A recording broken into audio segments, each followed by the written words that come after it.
Dado que nós estamos numa hora relativamente adiantada, vamos passar então a uma segunda audição. Se o professor André Lamas Leite quiser continuar connosco a acompanhar a próxima audição, evidentemente teremos todo o gosto em que assim ocorra. De qualquer maneira, renovo os meus agradecimentos pela sua participação. E passamos agora ao professor Miguel Poiares Maduro, que suponho neste momento também já se encontra sintonizado connosco. Exatamente. Já, Sr. Presidente. Muito gosto em tê-lo aqui na Comissão. Obrigado. Como certamente já lhe foi comunicado, nós estamos, por iniciativa dos vários grupos parlamentares, a ouvir algumas personalidades que aceitaram pronunciar-se sobre a temática das iniciativas legislativas que neste domínio estão apresentadas, pelo PAN e pelo PSD.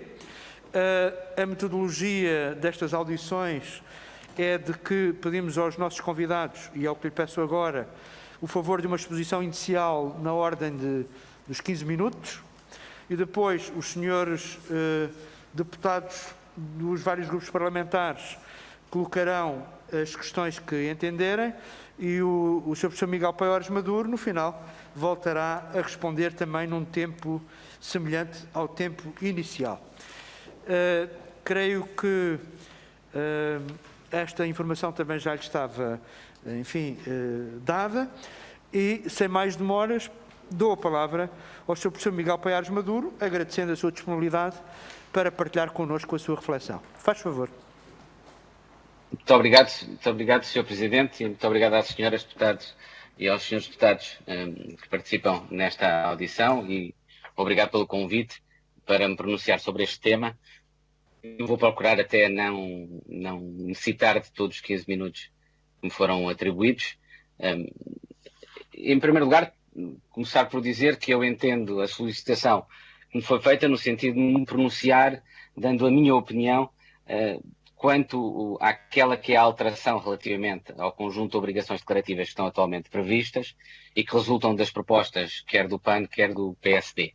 Sendo que a obrigação atual já prevê a obrigação de declarar no caso de existir de cargos sociais, do exercício de cargos sociais, e aquilo que se prevê do lado do PAN é estender essa obrigação declarativa ao caso de participação, mesmo sem ter cargos sociais, em associações discretas, que são identificadas com base em obrigações de fidelidade, por imporem obrigações de fidelidade, ou no caso de não assegurarem plenamente transparência sobre a participação dos seus associados, e no caso do PSD a proposta é mais ampla, vai no sentido de obrigar a declaração da filiação em qualquer associação. Se me recordo bem, também nos últimos 3 anos. Penso que talvez seja importante começar por identificar aquilo que é o ponto de partida da minha posição nesta matéria, e que talvez algumas das senhoras deputadas e dos senhores deputados talvez já conheçam, e que é um ponto de partida que defende um alargamento muito grande da transparência que é necessária, na minha opinião, uma crescente necessidade de legitimar e credibilizar o exercício da função política e de altos cargos públicos, que é o que está aqui em causa. É verdade que nós nos podemos questionar até que ponto é que deve ir a obrigação da transparência na política. Eu diria, citando um ex-vice-presidente norte-americano, Al Gore, que um governo do povo e para o povo necessita de ser transparente para o povo. E necessita de ser transparente para o povo, do meu ponto de vista, por 2 razões fundamentais. Uma que diz respeito à relação instrumental entre a transparência e o escrutínio e responsabilização política. Só há capacidade e possibilidade de um escrutínio pleno, informado e eficaz e da consequente responsabilização política se existir verdadeira transparência. E, em segundo lugar, devido à relação com a garantia que o sistema democrático deve conferir de igual participação democrática a todos. Porquê? Em primeiro lugar, é fundamental a transparência para conhecer verdadeiramente o que pensam e defendem os nossos representantes, os agentes políticos, e exigir e isso exige conhecer também a consistência entre o seu discurso político e aquele que por vezes tem fora da política. Ou seja, conhecer e responsabilizar os agentes políticos pelas suas posições políticas, exige também poder garantir a consistência, porque é isso que dá a credibilidade das posições que assumem. Em segundo lugar, porque essa transparência é fundamental também no quadro do tal escrutínio e responsabilização política para compreender plenamente as decisões públicas, e dessa compreensão plena resulta também a sua confiança. E para compreender essas decisões, temos de compreender o que determinou as preferências desses decisores políticos. E isso pode implicar saber quem é que teve acesso, de que forma e em que medida a esses decisores. E não falo aqui sequer de questões de corrupção. Falo daquilo que muitas vezes na ciência política se fala de enviesamento informativo. Quem tem mais capacidade de fornecer informação, a informação que qualquer decisor tem, pode determinar uma decisão num determinado sentido em vez de outro, sem qualquer corrupção sequer que esteja envolvida. E em terceiro lugar, porque sem essa transparência, como disse, não conseguimos assegurar a verdadeira igualdade de participação. Ou seja, a transparência é um elemento que impede, ao facilitar a detecção, que alguns tenham mais participação no processo político que outros. Portanto, é dessa forma que eu entendo, e por essas razões, quer pela relação instrumental entre transparência e escrutínio e responsabilização políticas, quer pela relação fundamental entre transparência e a garantia da igual participação a todos os cidadãos, que eu entendo que há que reforçar e muito a transparência. A transparência é, sim, um meio para uma verdadeira deliberação democrática e para garantir uma igualdade da voz de todos os cidadãos nesse processo democrático. Garantir esta transparência, do meu ponto de vista, exige conhecer plenamente o que acontece ao longo de um processo deliberativo democrático ou de um processo deliberativo público. Quem participa, de que forma, com que informação e argumentos, aquilo que por vezes se chama, por exemplo, conhecer a pegada legislativa.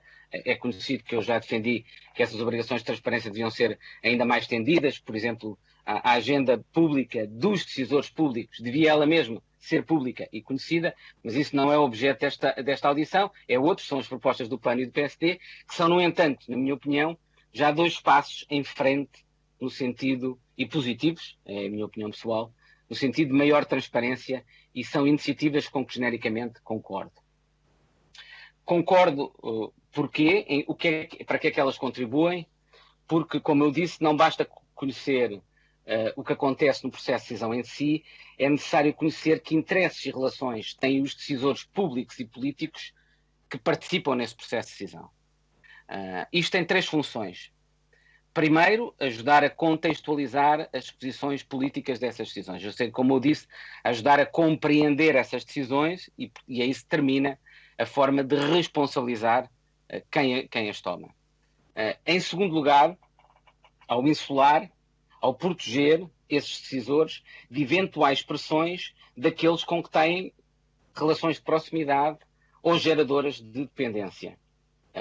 E uma vez que sabem que tais relações estão sob escrutínio. Portanto, é mais difícil para alguém que tem uma maior proximidade e que pode até ter uma relação de algum domínio, não estou a falar de domínio económico, mais uma vez, mas meramente domínio moral, social, sobre alguém, poder exercer essa influência se ela ocorre sem ser conhecida publicamente, sem estar sujeita a escrutínio público e, portanto, sem os cidadãos poderem interpretar aquilo que é a decisão tomada pelo órgão político ou pelo decisor público à luz do conhecimento daquela relação que pode permitir uma leitura que é em si mesma, portanto, impeditiva e limita, dissuade o risco desse exercício de influência através de maior proximidade ou de uma relação de relações de autoridade ou dependência. Isto já agora, do meu ponto de vista, também funciona e devia funcionar para a autoproteção dos próprios responsáveis políticos, na medida em que lhes permite justificar perante outros com quem têm essas relações de proximidade, porque é que, por exemplo, não podem ter, não deveriam ter certo tipo de discussões com eles sobre determinadas matérias que podem ter de decidir. Em terceiro lugar, a razão que me parece justificar este tipo de obrigações declarativas e a transparência que elas envolvem é porque permite conhecer algumas preferências que podem ter enorme relevância política para os cidadãos na avaliação desses decisores, em particular quando são responsáveis políticos, preferências que de outra forma podem permanecer escondidas. E dou dois exemplos do contributo que uma obrigação declarativa deste tipo pode trazer. Em primeiro lugar, no domínio da responsabilidade e escrutínio político. Ser membro de uma dessas associações pode revelar preferências desse político que são relevantes para a nossa escolha democrática. Que há algumas, por exemplo, a Constituição permite a orientação sexual, que a Constituição permite esconder e manter a confidencialidade. Mas há outras em que, pelo contrário, os objetivos da própria Constituição de responsabilização democrática exigem que sejam conhecidas. Dou um exemplo, com um dos temas que tem sido muito falado, que é a questão da maçonaria. Se um deputado pertencer a uma loja maçónica, e essa loja maçónica continua a excluir, como era comum, pelo menos na maçonaria, e penso que continua a ser comum, pelo menos em algumas lojas maçónicas, a excluir mulheres, eu acho que isso é uma informação que os eleitores têm o direito de conhecer. Ou seja, a participação de um deputado, de um responsável político, numa associação que tem como princípio a exclusão das mulheres, é algo que me parece de relevância democrática e política e que deve ser conhecido de todos e poder ser conhecido de todos os cidadãos. Segundo exemplo, tem a ver com a tal insular proteção relativamente a interesses, que é fundamental para manter a imparcialidade, como diz, aliás, o projeto do PAN. Os interesses, ou mesmo as regras de funcionamento dessas associações, podem gerar conflitos de interesse que os cidadãos, na minha opinião, têm o direito de avaliar. Imaginem que um responsável, da mesma forma que um responsável público ou político pode decidir uma matéria que é de relevância para uma área onde tem um investimento económico, e isso deve poder ser conhecido dos cidadãos, ou até ser responsável pela atribuição de um contrato, o mesmo pode acontecer quando quem beneficia desse contrato ou quando quem beneficia dessa legislação é uma associação. Pode ser, por exemplo, um clube de futebol. Imagine, eu acho que os cidadãos devem poder conhecer se um presidente de Câmara atribui um determinado património, por exemplo, a um clube de futebol de que esse presidente é membro. Acho que isso implica um conflito de interesses que deve poder ser conhecido por parte dos cidadãos. Tem-se colocado a questão da medida em que obrigações declarativas deste tipo podem contrariar alguns direitos fundamentais, como a liberdade da associação. Não penso, devo dizer, é a minha opinião, eu sou um constitucionalista, não me considero um especialista da Constituição portuguesa, porque a minha área é sobretudo direito da União Europeia, portanto, como costumo dizer, sou um constitucionalista de direito da União Europeia, mas sou também um constitucionalista de direito comparado. Não penso que neste, como noutros casos, uma mera obrigação declarativa possa ser vista como restringindo de forma desproporcional a liberdade de associação. Em primeiro lugar, é sempre uma questão de juízo de proporcionalidade. Mas quero notar desde logo que já há uma série, simplesmente invocar que estas obrigações declarativas podem interferir com um conjunto de direitos fundamentais não é suficiente para determinar a sua inconstitucionalidade. Aliás, as obrigações atuais já o fazem. Por exemplo, não há qualquer dúvida que a obrigação de declarações relativamente a investimentos ou participações sociais em empresas, tudo isso tem um impacto restritivo na liberdade de iniciativa económica das senhoras deputadas, dos senhores deputados. Que os incompatibilidades e impedimentos que vos são impostos também constituem uma restrição do direito ao trabalho.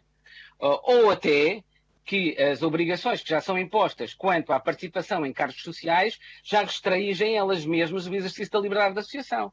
Naturalmente que a minha participação na vida associativa é limitada, se eu de alguma forma possa ser percebido como estando a ser restringido no exercício dessa liberdade de associação, na medida em que tenho de declarar a pertença a determinados cargos sociais. Portanto, a interferência com os direitos fundamentais, por si só, está muito longe de terminar em compatibilidade com a constituição de obrigações deste tipo.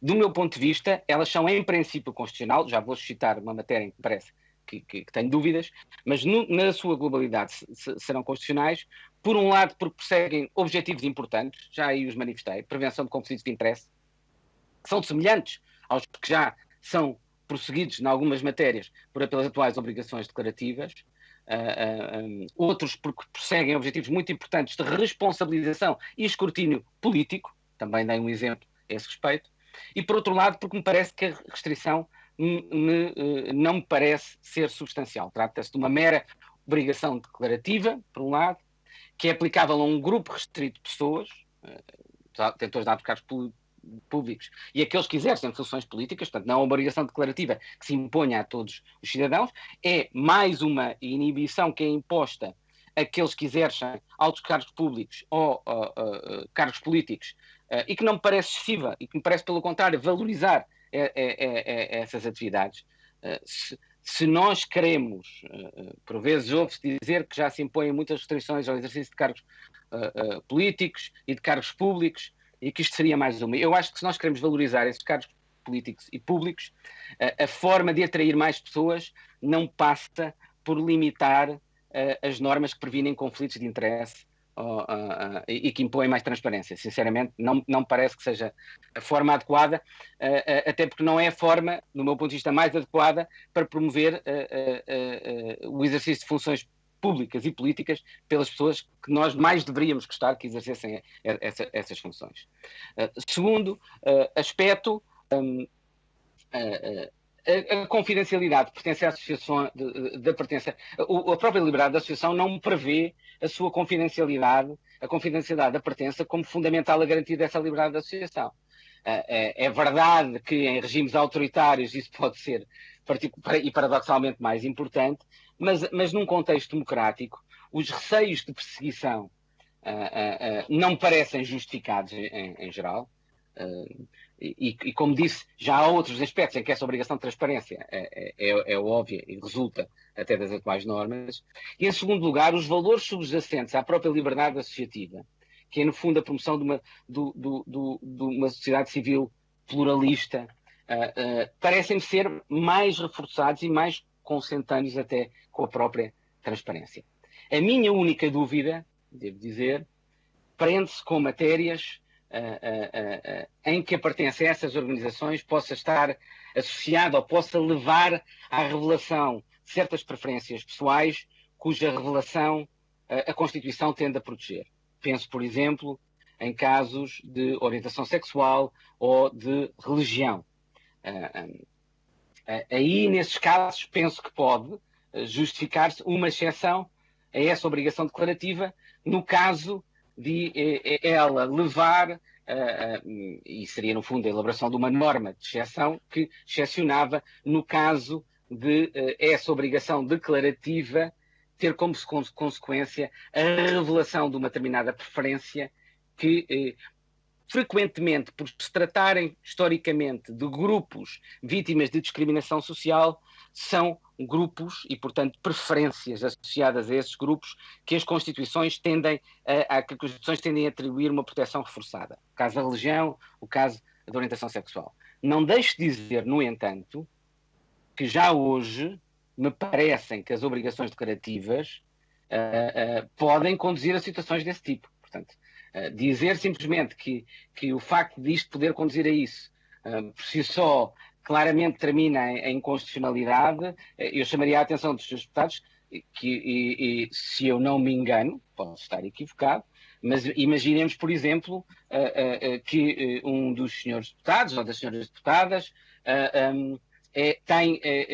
financia e é membro, tem participações sociais num órgão de comunicação social, por exemplo, que promove ou que diz respeito a matérias de um determinado grupo de orientação sexual ou de determinada preferência religiosa. A obrigação de declarar as participações sociais, o investimento nessas matérias ou as funções que aí exerceram já leva, ou até terem tido cargos sociais nessas associações, já leva a obrigar na prática a revelar essas preferências. Portanto, mesmo nessa matéria, só queria chamar a atenção que mesmo nessa matéria é preciso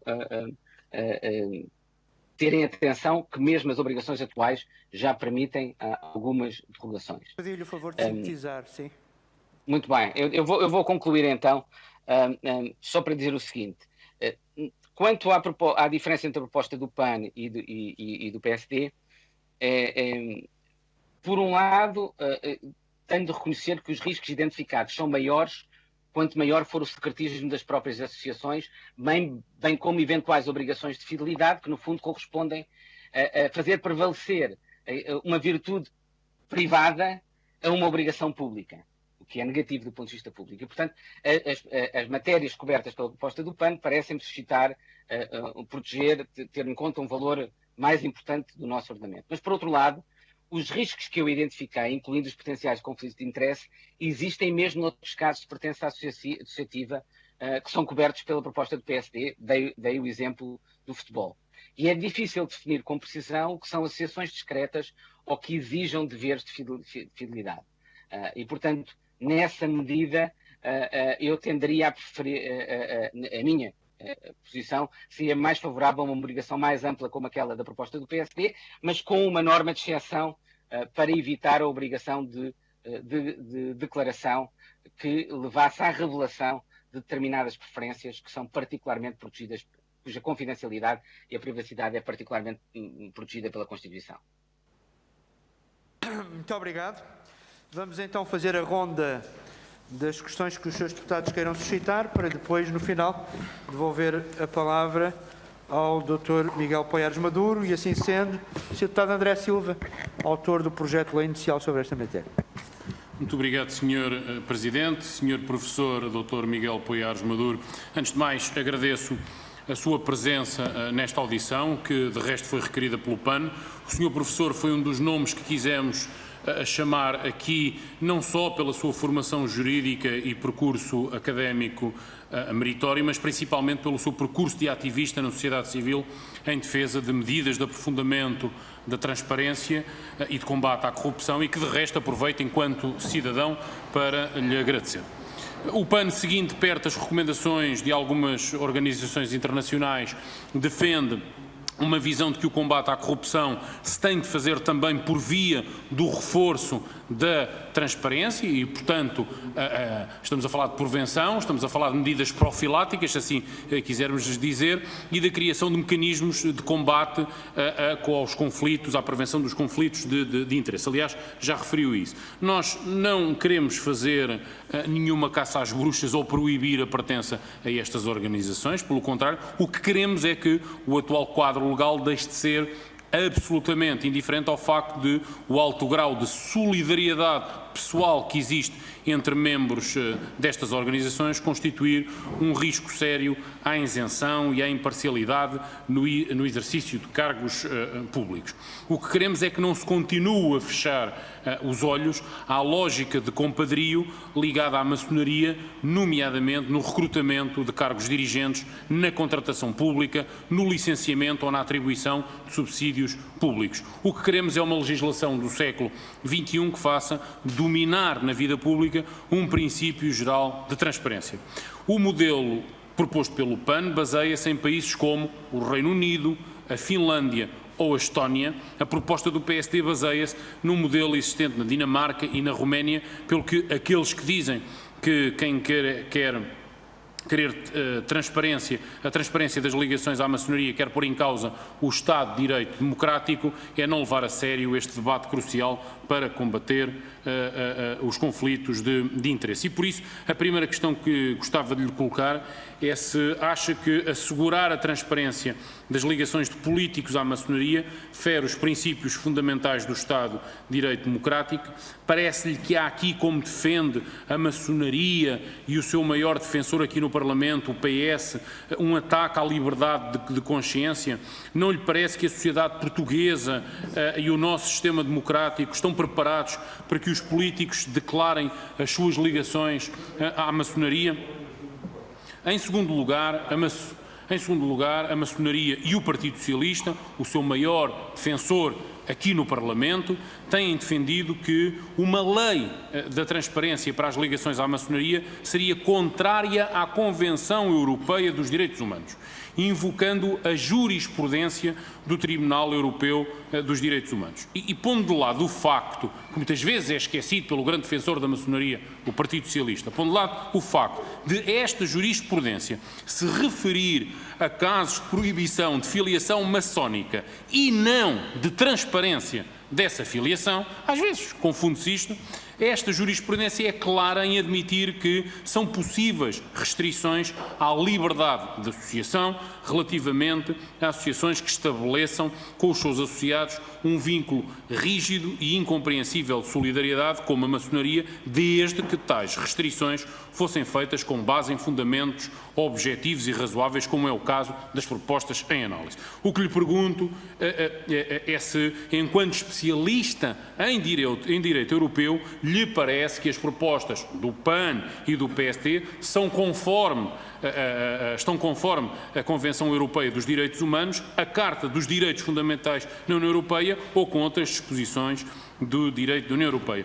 E fazer-lhe uma pergunta muito clara, muito objetiva, se é possível, do ponto de vista para acomodar aquelas que são eventuais preocupações com eventuais violações de direitos fundamentais, se no caso da proposta do PSD, se ela fosse trabalhada, ajustada, no fundo, a acomodar algumas preocupações que o Sr. Professor aqui trouxe, que são, aliás, as preocupações também que o Partido Comunista Português tem trazido construtivamente a este debate, que é, no fundo, acautelar, garantir que direitos fundamentais relativos a preferências pessoais que a Constituição tende a proteger ou protege mesmo, se, no fundo, com essas salvaguardas, com essas exceções que andam em torno de preferências, de questões pessoais relativamente à matéria sexual, de liberdade religiosa ou de filiação sindical, se salvaguardadas estas questões, se uma proposta como aquela que o PSD propõe seria, do ponto de vista jurídico-constitucional, absolutamente limpa, no fundo, de qualquer violação de direitos fundamentais e qualquer inconstitucionalidade. Muito obrigado. Muito obrigado também, Sr. Deputado André Coelho Lima, faz favor. Muito obrigado, Sr. Presidente. Queria cumprimentar o Sr. Professor Dr. Miguel Poiares Maduro, queria cumprimentá-lo de um modo particular também enfim, fazer aqui 2 ou 3 questões breves. Em primeiro lugar, felicitá-lo por ter, logo no início, não sei se participou na audição anterior do professor André Lamas Leite, mas ele esteve, na sua última intervenção, muito à volta de não perceber qual era o bem jurídico que aqui estava a ser protegido, aliás, em conformidade com a intervenção do Sr. Deputado José Magalhães, que inspirou a intervenção final do professor André Lamas Leite, e eu felicitá-lo por perceber que é o bem jurídico, de transparência. Enfim, quer dizer, eu penso que todos estaremos de acordo, até os ignorantes em ciências jurídicas, que esse é um bem jurídico. E, portanto, o bem jurídico é esse. O quão longe vamos ou não na proteção deste bem jurídico, logo veremos. Bom, as perguntas que tinha para lhe colocar eram as seguintes.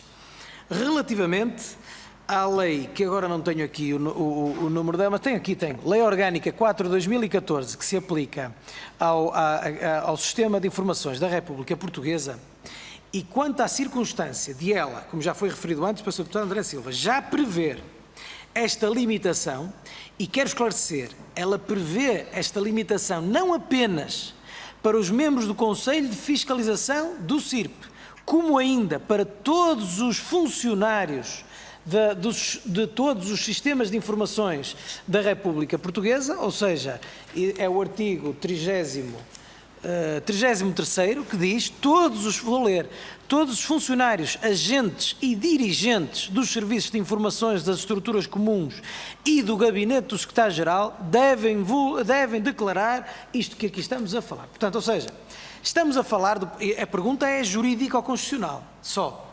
Estamos a falar de uma limitação a direitos, liberdades e garantias, existente no ordenamento jurídico português desde 2014 e que não é aplicável apenas aos membros do Conselho de Fiscalização do CIRP, que são nomeados por esta Assembleia da República, aliás eleitos, mas também a todos os funcionários, inclusive administrativos, deste Conselho de Fiscalização. Ou seja, já não são só 3 pessoas, já são assim umas boas centenas de pessoas. Como é que constitucionalmente aprecia a circunstância disto estar em vigor neste mesmo país e agora se estar aqui a discutir a inconstitucionalidade e a grosseira violação dos direitos e liberdades e garantias de estender destas centenas de pessoas para umas tantas mais? Irá para uns milhares, é certo, mas para umas tantas mais. E depois, como é que comenta, aqui já não do ponto de vista constitucional, mas do ponto de vista prático, ou seja, se porventura se recorda, por que razão é que esta inserção na lei foi feita em 2014? Isto foi feito, isto tem um histórico, tem a tal pegada legislativa que referiu, se recorda por que razão é que isto se discutiu e esta alteração foi introduzida na lei. Depois, perguntar-lhe academicamente se, tendo em conta, aqui estou a ouvir um certo rasgar de vestes quanto à violação de direitos, liberdades e garantias, se esta é a única exceção que porventura conheça a direitos, liberdades e garantias que existem no ordenamento jurídico português.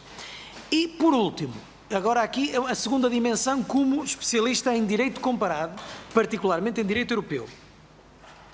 Queria pedir o seu comentário a estes 2 acórdãos do Tribunal Europeu dos Direitos Humanos que, eu ia dizer há pouco e passou-me, e portanto agora vou poder enfatizar, uma, sem grande detalhe, sancionava magistrados por pertencerem à maçonaria, que, sublinho agora aqui eu, nada tem que ver com aquilo que aqui se está a proteger. E, sublinho eu novamente, nunca na vida subscreveríamos uma tal norma, que sancionasse pessoas por pertencerem à maçonaria. Foi isto, numa das decisões, que o Tribunal Europeu dos Direitos do Homem sancionou. E bem, e depois, a segunda decisão proibia cidadãos italianos de acederem a determinadas funções públicas se pertencessem a organizações desta natureza. Mais uma vez, nada tem que ver com o que aqui discutimos, porque não queremos de forma nenhuma proibir, inibir, condicionar, limitar ninguém de aceder a quaisquer cargos públicos por pertencer a quaisquer entidades de natureza associativa. Não queremos. Mas isto foi o que se quis em Itália. E foi isto que o Tribunal Europeu dos Direitos Humanos, e muito bem, proibiu. E, portanto, estou certo que na esteira desta interpretação não proibirá esta iniciativa legislativa. Mas pedia-lhe este comentário e, para terminar mesmo, e já estou mesmo no final do meu tempo, dizer o seguinte, que... enfim, e pedindo-me, peço desculpa pelo atrevimento, imaginando que saiba, mas independentemente de qual seja o país, se sabe qual foi o primeiro país do mundo a abolir a pena de morte. E, não tendo eu vivido em 1867, ou dizem alguns que foi a Venezuela em 1863, portanto, tenha sido a Venezuela em 1863, ou Portugal em 1867, com certeza há de ter havido um debate como este, em que há de um lado uma brigada conservadora a rasgar vestes por aquilo que se queria fazer inovadoramente no direito comparado, porque Deus me livre, como já aqui ouvimos o Partido Socialista dizer, ninguém no mundo propõe isto que o PSD aqui quer fazer. Também se disse o mesmo, outros membros da brigada conservadora, em 1867 ou 63 na Venezuela, onde ter dito coisa idêntica. Sabe porquê? Porque até aparecer alguém que antes, sabe, Sr. Deputado José Magalhães, os progressistas eram vocês, mas agora está visto que a brigada conservadora está aí desse lado e, portanto, termino, Sr. Presidente. Muito obrigado. Muito obrigado também. Tem a palavra o membro da brigada do Partido Socialista, Sr. Deputado José Magalhães. Sr. Presidente, eu preciso de alguns segundos para deglutir o absurdo. Gostaria também de cumprimentar o professor Poiares Maduro e, enfim, de lamentar que tenha que intervir no meio desta confusão, porque há uma boa forma de não discutir o essencial, que é entulhá-lo de temas que não têm absolutamente nada a ver com a matéria, como é o caso desta metáfora sobre progressistas e reacionários a partir da história da abolição da pena de morte em Portugal. É uma conversa, de facto, completamente distinta. Indo ao assunto, eu creio que há uma questão que para todos nós, juristas que estudaram as questões relacionadas com direitos fundamentais, se impõe discutir com especial cuidado. E essa questão tem uma dimensão filosófica também, é se os fins justificam os meios, todos os meios. E, de facto, num Estado bárbaro, a resposta é clara e simples, sim, justificam. O grande problema é na qualificação dos fins como eméritos e como justificação para os meios. E, em matéria de transparência, há, de facto, uma batalha em Portugal, tem havido, mas essa batalha tem que ser descrita com rigor histórico. A grande divergência nesta casa entre o PS e o PCP, foi aliás antes do BEC que isto aconteceu, e o PSD e o CDS, e foi uma divergência grande, começou em torno do cumprimento da Constituição na parte relativa à administração aberta. A norma constitucional ficou anos e anos por cumprir, não conseguíamos aprovar lei nenhuma, porque o PSD sistematicamente rejeitava, ou o PSDPP, e o GP-PSD, liderado por Duarte Lima e por Pacheco Pereira como vice-presidente, resistiu ferozmente, como todos nos lembramos, ou alguns nos lembramos, às iniciativas sobre declaração obrigatória de rendimentos e património. E foi ao fim de uma longa batalha que se conseguiu a primeira versão da lei, juntamente com a legislação sobre a administração aberta, e nesta matéria, se podemos gabar-nos e orgulhar-nos de alguma coisa, é de ter levado a cabo a missão com êxito tal que hoje em dia ninguém se atreve a lançar pedras ao edifício criado. Mesmo os que chegaram na 26ª hora dão isso como completamente necessário e adequado, etc, etc. É a vida nessa matéria. Portanto, não levamos isso a mal, é a metáfora do filho pródigo, etc, etc. Agora, convém não exagerar, porque as preleções da 26ª hora soam ou ao que são, arrogância, ou a disparate, que também são. E nesta matéria é preciso ter um bisturi muito rigoroso para não ferir a zona sensível, porque estamos a operar em zona sensível. E a zona sensível é que bisturi um pouco fora do sítio e estamos a incentivar a perseguição, a discriminação, a estrela de David aplicada a categorias de cidadãos. Para não dizer a parvoíce, porque temos que responder com honestidade à pergunta que o deputado Coelho Lima há bocado fazia, embora fizesse invertida. Devemos generalizar a toda a função pública as regras aplicáveis ao Conselho de Fiscalização do CIRP? Quem é que responde afirmativamente a esta pergunta? Queremos sinalizar, ainda por cima sob a matriz da suspeição, algumas sentenças ou milhares de funcionários públicos. Porque é que o fazemos? Qual é o valor em nome do qual o fazemos? E que regras é que nós respeitamos daquelas que o artigo 18 da Constituição nos obriga a respeitar quando restringimos direitos, liberdades e garantias? Meu caro professor Poiás Maduro, é isto que nós temos que considerar e é a isto que temos que responder. Sobretudo nos casos em que a revelação da pertença a uma associação, ninguém propõe, há limites para o atraviamento. Ninguém propõe a ilegalização de associações, seja a que pretexto for, salvo a racistas e de natureza, o que preferem a ideologia fascista, o que nunca aconteceu, nota bene, nunca aconteceu. Talvez um dia destes aconteça, mas porque a Constituição o impede. E impede bem. Não se sente falta nenhuma disso. Sente-se falta de outras coisas. É só o tempo. Sente-se falta, concluo, Sr. Presidente, da lei de enquadramento da atividade dos lobistas, que foi o tema a que dedicou grande parte da sua intervenção, a legislação sobre publicidade do processo legislativo. Duvido que possa ser aperfeiçoada, porque hoje em dia temos na net praticamente toda a pegada legislativa. Não temos as conversas de café, não temos almoços e jantares, não temos outras coisas com essa natureza, mas temos rastro de contactos. E a Comissão de Transparência propõe-se investigar contactos entre deputados e entidades de caráter privado.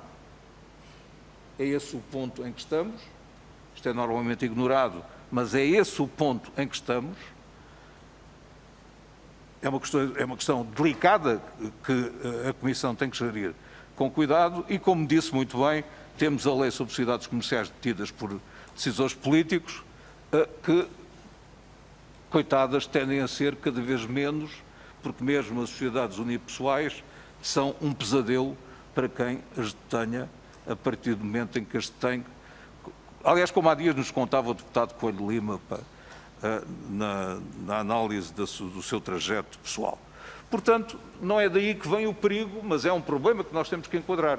Daqui não vem que se saiba nada a não ser uma ideia de que pertencer às duas grandes associações referidas Peço-lhe para concluir, Sr. Deputado. é droga, loucura, morte. Isso é uma coisa que se dizia no antigo regime. Muito obrigado. Tem palavras, Sr. Deputado José Manuel Pureza. Muito obrigado, Sr. Presidente. Só por aqui a imagem. Muito obrigado. Eu quero agradecer também ao professor Miguel Paiás Maduro pela sua reflexão que partilhou connosco. E, na verdade, eu não tenho nenhuma pergunta, creio, para lhe colocar, mas, basicamente, gostaria aqui de colocar uma brevíssima reflexão que a sua intervenção me suscitou. A certa altura, o professor Paiás Maduro dizia que, enfim, que uma das coisas que distingue as democracias das ditaduras é precisamente a não perseguição de alguém em função da sua filiação em, enfim, mecanismos associativos legais. E eu, enfim, isso é uma verdade óbvia, mas suponho que isso traz aqui ao nosso debate a maneira como utilizamos, como este debate está muito marcado por imaginários deslocados no tempo. Na verdade, do que se trata aqui, eu creio que as cautelas que têm sido recomendadas por pessoas de vários grupos parlamentares, as cautelas que têm sido recomendadas têm andado à volta não propriamente da perseguição como ela existia, digamos, de natureza policial, de natureza proibicionista, como ela, digamos, marcou os imaginários e as vidas digamos, toda a primeira metade do século XX. Mas a verdade é justamente que há outras formas de discriminação, de perseguição mesmo, que são muito mais subtis e que têm justamente muita presença na nossa vida coletiva. E, portanto, digamos, perseguições feitas de discriminação, não é? Não é a perseguição policial, não é a pessoa que é detida, não é a associação que é proibida, mas é a discriminação de que alguém é alvo em função justamente da sua colocação numa determinada área, ou num determinado coletivo, ou numa determinada opinião, ou o que seja. E, portanto, eu creio que não fazemos bem, acho eu, em, digamos, abordar este debate com visões de determinadas questões que estão aqui, que são centrais, a questão da perseguição, por exemplo, não fazemos bem em encostá-la a um determinado figurino e a esquecer outros figurinos, não é? Bom, e, portanto, penso que já me fiz compreender. E o mesmo se diga da questão da suspeição. O mesmo se diga da questão da suspeição. Quer dizer, na verdade, dizer de uma forma muito leve que, digamos, há aqui, digamos, intuitos de estigmatização, de como é que eu ia dizer, de alimentação de mecanismos de suspeição na sociedade portuguesa, de cobrir toda a gente, ou todas as associações, ou a associação A e B, com o manto da suspeição. Quer dizer, é um bocadinho carregar nas tintas para obter um efeito emocional que, na verdade, me parece deslocado. Porque, quer dizer, qualquer obrigação declarativa que hoje impende sobre determinados cidadãos, determinadas categorias de cidadãos, não arranca necessariamente de uma suspeição. Arranca da defesa de um determinado bem. E, portanto, quer dizer, sempre que há obrigações que entram, de alguma maneira, na nossa vida privada, se estamos aí a ver manifestações de suspeição, ou fundamentações de suspeição, não me parece ser propriamente uma abordagem muito correta, porque, na verdade, do que se trata é de defender determinados bens. E, portanto, eu acho que esta discussão, francamente, e por isso lhe dizia, não tenho nenhuma pergunta para lhe colocar, mas partilhar também a minha própria reflexão pessoal, eu acho que esta discussão é muito mais... tem muito mais nuances, tem muito mais matizes do que propriamente essa coisa carregada que é vamos prender todos, é suspeição para todos, é da ilegalização. Não, não é disso que estamos a falar. É, portanto, qualquer coisa que, naturalmente, enfim, compreendo as estratégias de extremar para demonstrar maldades terríveis ou bondades angélicas, mas acho que não fazemos bem com isso. E, portanto, enfim, apenas deixaria esta reflexão, que não serve rigorosamente para nada, a não ser para, enfim, para eu próprio ter aqui algum tempo de partilha da minha própria reflexão convosco. Muito obrigado. A sua reflexão é sempre preciosa, Sr. Deputado. Sr. Deputado João Isso são os seus bons olhos, Sr. Presidente. Muito obrigado, Sr. Presidente. Quero começar por cumprimentar o Sr. Professor Poiares Maduro. Não tenho questões muito de difícil elucubração.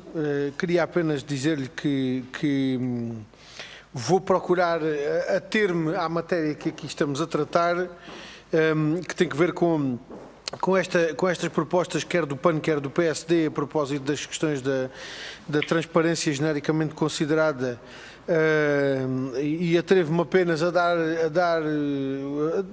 deixar aqui um registro a propósito desta questão que aqui foi trazida pelo Sr. Deputado José Magalhães, a propósito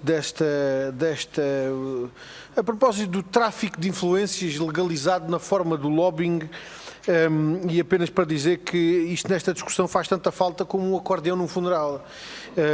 E acho que adiantar estes elementos para esta discussão só mesmo com o objetivo de baralhar tudo para procurar que de alguma forma não se chega a lado nenhum. E portanto queria ater-me a estas questões relacionadas com a transparência e sobre estas matérias que estamos a tratar em torno destas iniciativas, e queria muito concretamente colocar-lhe uma questão, em parte já abordou na sua declaração inicial, parcialmente, nomeadamente estas questões que têm sido suscitadas a propósito da inconstitucionalidade das soluções que estão propostas e da sua dificuldade do ponto de vista operacional, particularmente do ponto de vista da capacidade de fiscalização das determinações que estão propostas.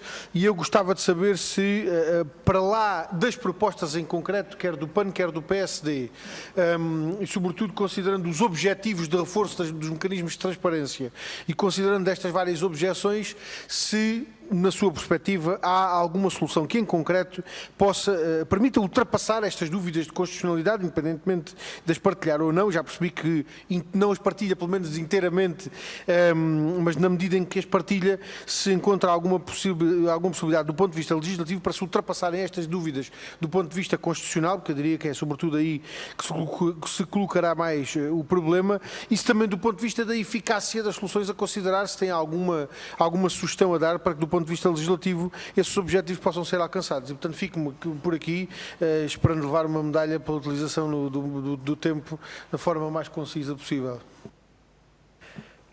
Leva-a simbolicamente. Sr. Dr. Miguel Poiares Maduro, novamente a palavra para si, para a sua consideração final. Obrigado. Muito obrigado, Sr. Presidente. Eu talvez começasse por esta última pergunta, porque me permite, ao mesmo tempo, também responder a uma das primeiras perguntas colocada pelo deputado André Silva, a quem já agora aproveito para agradecer as palavras que me dirigiu pessoalmente, e aproveito para cumprimentar todos os outros deputados, conheci alguns deles, até conheço bastante bem pessoalmente. E essa última pergunta, que é, eventualmente, de que forma é que eu poderia conceber uma norma ou uma alteração legislativa que evitasse aquele risco constitucional que eu próprio identifiquei. A forma mais simples, na minha opinião, e, portanto, respondendo nesse caso, quer às perguntas do deputado André Silva, quer do deputado João Oliveira, seria juntar à proposta, por exemplo, do PSD, uma norma que excepcionasse da obrigação declarativa sempre que isso pudesse implicar a revelação de uma preferência política, sindical, de orientação sexual ou religiosa, que me parecem fundamentalmente ser as 4 categorias que merecem proteção acrescida e que, portanto, poderiam, de certa forma, ser excepcionados. Ou seja, sempre que a obrigação declarativa pudesse conduzir à revelação da preferência política. E estou aqui não estou a pensar no caso das senhoras e dos seus deputados, por exemplo, mas estou a pensar de pessoas que sejam detentores para cargos públicos e que também não têm que revelar necessariamente as suas preferências políticas. Ou que conduzisse à revelação da preferência sindical, orientação sexual ou religiosa, havia a dispensa dessa... não estavam, no fundo, cobertas por essa obrigação declarativa. Parece-me que pode ser a forma mais simples de preservar qualquer risco de constitucionalidade nesta matéria, e que me parece verdadeiramente só se colocar desse ponto. Uma segunda questão que me colocou o deputado André Silva, e depois já regressarei a pouco também à questão da relação com o Estado de Direito e a proporcionalidade e a Constituição, e que foi uma questão que eu não abordei na apresentação inicial, tem a ver com a jurisprudência do Tribunal Europeu dos Direitos do Homem. Daquilo que eu conheço dessa jurisprudência, nenhum desses processos é absolutamente relevante para esta matéria, exceto, curiosamente, num ponto, para eventualmente conduzir a uma solução mais próxima daquela do PSD do que do PAN. E já explico porquê. Há 2 acórdãos que eu conheça, em ambos está em causa não uma obrigação declarativa, mas a proibição de pertença a uma associação no acesso a determinados cargos. Se bem me recordo, num dos casos italianos é de uma região, nem é do Estado italiano, no outro é de uma decisão do equivalente ao nosso Conselho Superior de Magistratura, de interpretação de uma norma e que determinava que os juízes não poderiam pertencer à maçonaria, em concreto à maçonaria. Isso em Itália tem uma história também específica, que foi a revelação de inúmeros casos de corrupção por influência maçónica, quer na magistratura italiana, quer na política italiana, o famoso caso P2, e que levou à adoção dessas medidas, digamos, mais agressivas, mais fortes, de proibição mesmo, e portanto não de uma obrigação declarativa, mas da proibição se quiserem, desse direito associativo para as pessoas que pretendessem exercer esses cargos. Estamos a falar de algo totalmente diferente. Portanto, quando o juízo que se impõe do ponto de vista constitucional ou dos direitos fundamentais é de proporcionalidade, é totalmente diferente impor uma mera obrigação declarativa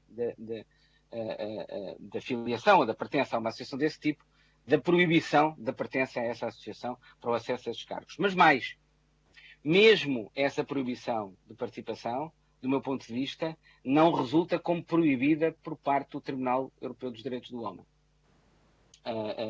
Em primeiro lugar, porque no caso relativo aos juízes, o que está em causa era, sobretudo, uma aplicação no tempo, ou seja, aquilo que o Conselho Superior de Magistratura Italiano tinha feito era uma interpretação de uma norma que era muito ambígua para sancionar um juiz e o Tribunal Europeu dos Direitos do Homem, o Acordo do Maestre, diz fundamentalmente que isso não era previsível, ou seja, que esse juiz não podia ter antecipado, na base da norma existente, que não excluía expressamente a participação em organizações secretas, mas era muito mais ambígua, não podia antecipar aquela interpretação feita pelo Conselho Superior, pelo órgão que impõe a disciplina aos magistrados em Itália.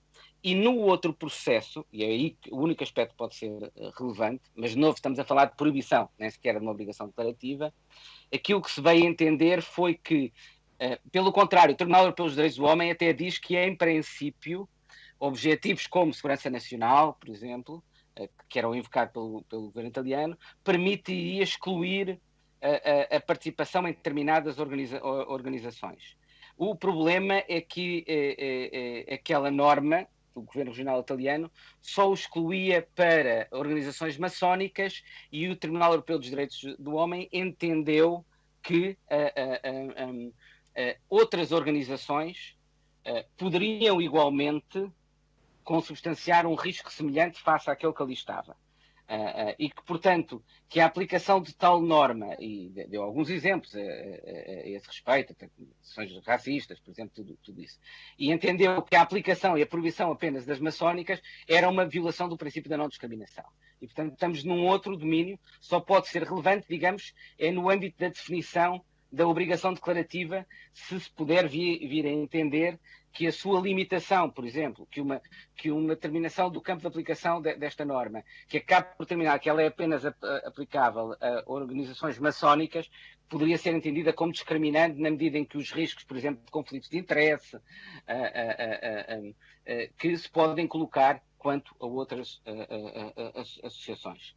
Peço desculpa se demorei um bocadinho mais neste tema, mas penso que era importante, até como foi pedido, e é uma área que eu domino melhor. Quanto ao deputado André Coelho Lima, a extensão, o facto de já existir um grupo que já está sujeito a este tipo de obrigações, tal como eu, na minha intervenção inicial, demonstrei que algumas das obrigações atualmente impostas já implicam restrições a vários direitos fundamentais, incluindo a liberdade de associação, apenas demonstra precisamente que o que está aqui em causa é um juízo de proporcionalidade e, sinceramente, e aí discordo claramente da avaliação que é feita pelo deputado José Magalhães, não me parece que esta extensão, da extensão desta obrigação declarativa aos atores de cargos políticos, aos altos cargos públicos, seja atendendo aos objetivos que prosseguem, às finalidades que prosseguem, quer ao escrutínio público e à responsabilização política, me parece ser necessário salvaguardar, quer à prevenção de conflitos de interesse, não me parece desproporcional de forma nenhuma. O deputado André Coelho Lima também mencionou a questão do Tribunal Europeu dos Direitos Humanos, e, portanto, mas já respondi a essa questão. Quanto ao deputado José Magalhães, como disse, a minha avaliação de constitucionalidade é diferente da sua, com todo o respeito que lhe tenho, mas não deixo de dizer uma coisa. Concordo consigo que é muito importante a questão da pegada legislativa, da regulação do lobbying, eu próprio tenho dado destes temas. Agora, eu não vejo como é que pode haver, como é que a pegada legislativa, medidas que tragam transparência quanto ao funcionamento do processo legislativo, possam ser plenamente eficazes, sem obrigações declarativas que possam revelar eventuais conflitos de interesse. Pelo contrário, eu vejo esta norma como instrumental e muito importante para prosseguir esse mesmo objetivo que o Sr. Deputado também, pelos vistos, entende como importante. Por último, quanto ao deputado José Manuel Pureza, apenas para dizer que eu partilho de boa parte da reflexão dele, quer quanto à circunstância de que não apenas os desafios e a prossecução de certos valores e os equilíbrios que eles implicam mudam quando se passa de uma ditadura para uma democracia, mas mesmo ao longo do funcionamento de uma democracia. Eu acho que hoje em dia o risco maior que o nosso sistema democrático, para o nosso sistema democrático, não resulta da discriminação a que alguém pode estar sujeito por pertencer a certas associações, mas sim de riscos de contaminação, de enviesamento do processo deliberativo na democracia, do processo legislativo e do processo político na democracia, pela excessiva proximidade ou por lealdades que existam com opacidade e que só podem prosperar, só são facilitadas e só têm mais possibilidade de enviesar o processo político e o processo de decisão públicos num contexto de opacidade. E, em segundo lugar, também partilho da reflexão que faz de que este tema da suspeição sobre... como se tivesse... que esta discussão muitas vezes é conduzida imediatamente para uma lógica sobre suspeição destas associações, da mesma forma que o tema do conflito de interesses em Portugal, eu costumo dizer isto muitas vezes, é imediatamente conduzido para uma lógica de conflito de interesses sobre as pessoas que têm de tomar as decisões, quando não é disso que se trata. Estas obrigações de conflitos de interesse, declarativas, não implicam nenhum juízo subjetivo sobre aqueles que a elas estão sujeitas. Implicam, sim, uma avaliação objetiva sobre aquilo que é necessário para que o público, os cidadãos, tenham confiança nas decisões do sistema político e nas decisões do Estado e nas decisões das autoridades públicas. O que está aqui em causa é uma avaliação de quais são as condições objetivas que garantam essa confiança ou garantirem a imparcialidade e isenção quando essas decisões são tomadas. Não tem nada a ver nem com o juízo subjetivo ou nem qualquer tipo de suspeição, que nem eu, nem penso que aqueles que fizeram estas propostas assim têm, sobre essas associações, nem sobre aqueles que vão estar sujeitos a tais, ou que estariam sujeitos a tais obrigações declarativas. Muito obrigado, Sr. Presidente. Muito obrigado, Dr. Miguel Poiares Maduro. Agradeço-lhe em meu nome, em nome da Comissão, a disponibilidade para partilhar connosco as suas reflexões. E, neste sentido, dou agora por concluído a sua audição parlamentar e peço aos senhores deputados apenas o favor de não desmobilizarem já, para apenas uma informação da minha parte relativamente à matéria geral da Comissão.